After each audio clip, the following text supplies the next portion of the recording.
What is going on, guys? This is Michael Williams from Cartoon Universe, and we are once again back with the Star vs. the Force of Evil reviews. And this one's going to be a little different than the previous two because I've been having issues with my computer. And if I go too long, if I go too far over like 10-ish minutes, like yesterday's video was like 20 minutes, YouTube doesn't let me upload it correctly. I don't know what the problem is. I've tried multiple fixes. It's not working out. I did end up uploading yesterday's video, but it took forever and I don't have time for that today. So we're going to try to keep this short and sweet. I'm just going to give my general thoughts on the episodes. I'm not going to break every single thing down and give a synopsis and all that. I'm just going to give you my opinion, throw it out there, and see what you guys think, and then hear what you guys have to say about it in the comments. But man, these episodes were absolutely no joke. We had Demoncism, which was not quite what I was expecting, but it did have to do with Tom, which I was right about, and Sophmore Slump, which I basically predicted that one as well, which was about Marco kind of being down in the dumps after being home from uni, not being able to let go, and having a hard time adjusting to Earth. And there's just so much tragedy, so much beautiful tragedy happening all at once. So the big things, obviously, is the shipping, for sure. So Star and Tom are a thing. Ponyhead is even like, really, you guys, seriously, you guys are really gonna do this right now? So that's a thing. That's basically a 100% confirmed thing. They were holding hands at the end of that episode, and they didn't. I don't think they let go at all either. So that was basically implying, symbolizing the fact that they are going to be staying together. And then now we have poor old Marco. He is not able to let go of his adventures on Muni. I feel like part of this kind of goes back to, you know, the fact that he spent, what, 16 years, was it, in Hekapu's dimension fighting all these people, and now he's just, I feel like part of him just wants that sense of adventure again, so he's clinging on to his adventures with Muni and stuff. Obviously, part of it does have to do with Star, but yeah, it's a problem. So he's having a hard time adjusting to Muni, or adjusting to Earth, coming home from Muni, and we actually see Alfonso and Ferguson again, which I'm very surprised. We didn't see them, I don't think, at all in Season 2. Darren FC basically just like cut them off, and now she found a pretty good use for them. So that ended up being a thing, so that was pretty cool. And now we have the sad story of Jackie and Marco kind of breaking up. It was less of a breakup and more so Jackie letting Marco go, because she sees that Marco's really struggling inside, and he's really into Star, man. I think that's a thing that's gonna really, like I said, gonna cause some issues. It was really sad. It was just like they had this beautiful date and it was a great time, and I'm just like waiting because I just know it's gonna go wrong. I'm like, how is this gonna go wrong? What is gonna happen that's gonna trigger some type of fallout after this date? This went too well. There's no way this is ending like super happy. And yeah, I was right. He had the cape under his hood the entire time, and he's really holding on to Star and Muni.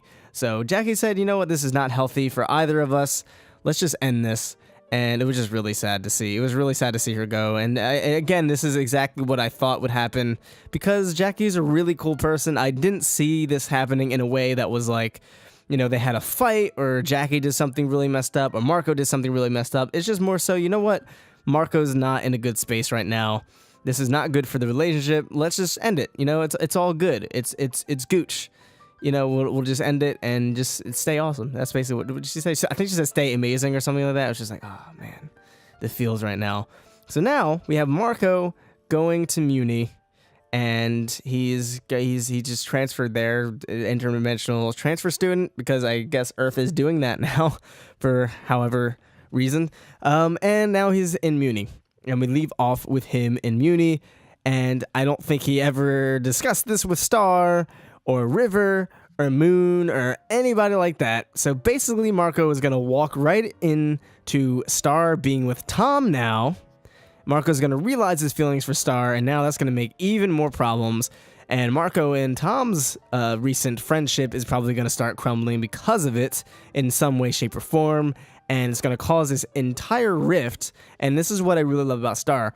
It's going to cause this entire rift, and it's going to even further complicate the issue with Eclipsa, because Eclipsa's trial is right around the corner. It's probably going to be happening very soon. We didn't see it happen this episode, so we're basically just sitting here and waiting for that Eclipsa trial, and it's gonna basically be this kind of intense thing with Star, Marco, and Tom, and then also the Eclipsa trial happening. The next episodes are Lint Catcher and Trial by Square. And the descriptions are: for Lint Catcher, Marco returns to Muni, but questions where they should have returned at all. So, obviously, like I just said, it's going to be some problems. Stars with Tom now. He's just kind of a third wheel. He never really asked, like, Moon or River, could he stay with them? You know what I mean? Like, he's just kind of walking in there, and it's just really awkward and bad timing. And the next one is Trial by Squire. Star and Marco prepare for the Midnight Warrior blowout sale at Quest Buy. There's absolutely no way that that's what that is.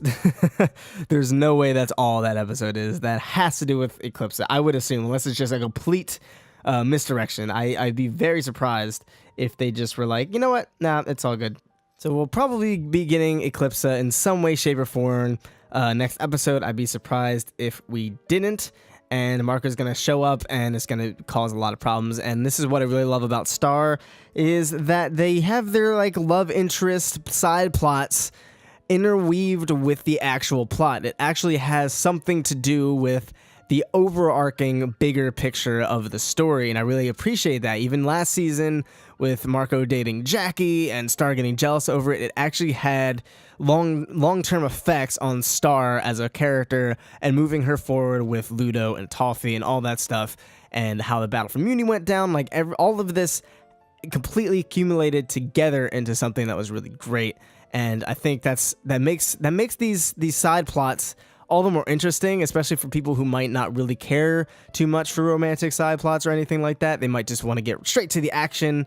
It really makes it a lot more interesting because you know that these are going to have bigger implications, and it's similar to like Civil War, where how, you know, obviously just, you know, well, there is a forced romantic side plot, but in Civil War, you know, what was so brilliant about it is it kind of left the Avengers all destroyed and tattered and separated, and there's a lot of tension, and it's just a bad time because now Thanos is gonna attack Earth in Infinity War, and now they're all separated and they're just a mess. So it's gonna be a similar thing where Marco is a mess. He shows up to Muni at the worst possible time he could have, and now Star's dating Tom, and now there's gonna be all this emotional rifts going on between the characters in the midst of Eclipsa being a problem. So I cannot wait for that. How they're gonna kind of put that all together. But overall, these episodes are really good. They're really entertaining. Like I said, the comedy was on point. The seahorse dude at the store, it was just absolutely hilarious. A great social commentary on mind-numbing, boring, soul-crushing retail jobs. That's exactly what it feels like to work those types of gigs. I've been there, done that, and that was just really funny. Like I said, the comedy on the season so far, really strong stuff every time. And that whole Demoncism thing was not what I was expecting. I thought Demoncism was going to be sort of like racism, but it ended up not being the case. It was actually Tom trying to remove these little things that apparently cause his rage, and he's trying to better himself. But Star, you know, teaches him that he doesn't need that. He could do it on his own, and he's really trying. And the important thing is that he is trying to better himself, and that he can if he's just, you know, puts his mind to it. So that kind of brings them closer together. We get a really heartfelt, emotional moment when she's just kind of hugging him as he's struggling, and she's like, I'm here for you, it's okay. We see an interesting part where she kind of takes whatever spell they did on the handcuffs off, and she seems very surprised by that. So I don't know what happened there. It may have been her love for Tom or whatever it was. I think that's going to come into play somehow, some way, shape, or form. That could actually have to do with stopping Eclipsa, maybe bringing back the monsters and all that stuff. Kind of just expand, like just getting rid of the evil, which, you know, kind of goes back in the title. Getting rid of the evil, getting rid of the darkness, I guess through her magic because of her own personal being, and she's able to manifest that through her wand, through her magic. That'd be pretty interesting, but I don't think that was there for no reason. That was clearly something that they wanted us to pay attention to. So I think whatever spell she did there and whatever that effect was on that spell, I think that's going to come into play later on. But that's all I have for these episodes. Like I said, really great. They're hitting it really hard for every single episode. We have one more tomorrow, and then next week we're doing it all again. So be sure to look out for that. If you're new here, be sure to subscribe, hit that notification bell so you can know when these reviews are going up. And if you enjoy this video, be sure to leave it a like. And let us know in the comments down below what you thought of these episodes. Are you excited for TOMSTAR? Do you feel bad for Marco, this poor guy?